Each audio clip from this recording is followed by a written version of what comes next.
Hello friends. हम previous year question की series पे मोनोपोली के बेसिस पे क्वेश्चन डिस्कस कर रहे हैं।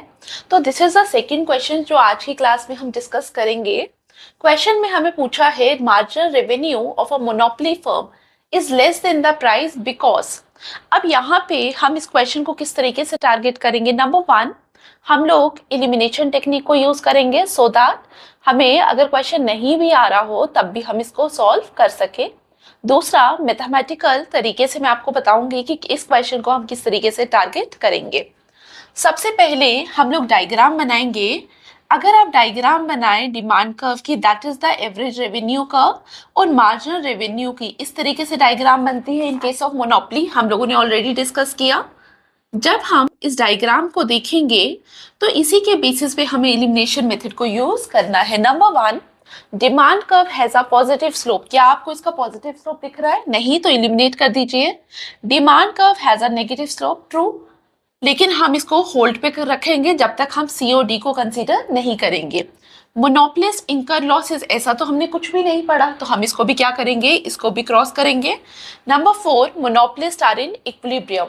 इक्विलिब्रियम के बारे में हम कब बात करते हैं? जब हम मार्जिनल कॉस्ट को भी इंट्रोड्यूस करेंगे मार्केट स्ट्रक्चर में। तो इस तरीके से डायग्राम हमारी तब बनती है, but that is a later stage. तो डी को भी हम क्या करेंगे, एलिमिनेट करेंगे। तो इसमें एलिमिनेशन टेक्निक से मुझे पता चला कि मेरा ऑप्शन क्या होगा, मेरा आंसर होगा demand curve has a negative slope.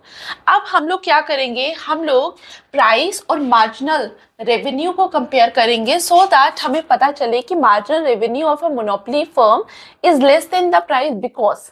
ठीक है, तो इसके लिए मैं क्या करूंगी, मैं स्टार्ट करूंगी डिमांड इक्वेशन से, लेकिन मेरी जो डिमांड इक्वेशन होगी उसको मैं एक्सप्रेस करूंगी, पी को एक्सप्रेस करूंगी इन टर्म्स ऑफ क्यू। ठीक है, तो मैं अपनी जो डिमांड इक्वेशन है वो ले रही हूँ, P is equal to A minus B Q. मुझे क्या चाहिए, मुझे मार्जिनल रेवेन्यू चाहिए और मुझे प्राइस चाहिए। तो मार्जिनल रेवेन्यू के लिए मुझे क्या चाहिए, I need total revenue, because total revenue को जब मैं डिफ्रेंशिएट करूंगी विद रिस्पेक्ट टू क्यू तो मुझे क्या मिलेगा, मुझे मार्जिनल रेवेन्यू मिलेगा। दैट्स वाई मैंने क्या किया, मैंने अपनी इक्वेशन को in terms of Q express किया, बिकॉज मुझे ये चाहिए था लास्ट में, और पी तो मेरे पास ऑलरेडी है।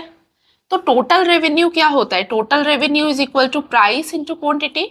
तो A Q minus B Q square, but मुझे टोटल रेवेन्यू नहीं चाहिए, मुझे मार्जिनल रेवेन्यू चाहिए। तो marginal revenue is equal to A minus two B Q. ठीक है, this is my marginal revenue, this is my price. और ये क्यों आया, बिकॉज मैंने बोला कि मेरी जो डिमांड कर्व है that has a negative slope. मैंने पहला जो एजर्शन लिया इस इक्वेशन में वो दिख रहा है कि डिमांड कर्व की हमारी क्या है, नेगेटिव स्लोप है। तो हमारा प्राइस भी आ गया, हमारा मार्जिनल रेवेन्यू भी आ गया। अगर मैं इस मार्जिनल रेवेन्यू को लिखूं, मैं इसको लिख सकती हूँ A minus B Q minus B Q. अगर आप यहाँ पे देखें a minus B Q, it is what, it is price minus B Q. इसका मतलब मेरा मार्जिनल रेवेन्यू क्या है, marginal revenue is equal to price minus something. मतलब marginal revenue is less than price. जो मुझे कब रिजल्ट मिला, जब मैंने एज्यूम किया कि मेरी जो डिमांड कर्व है in case of monopoly that has a negative slope. तो हम लोगों ने मैथमेटिकली भी देखा, हमने एलिमिनेशन टेक्निक के थ्रू भी देखा। आई होप आपको समझ आया।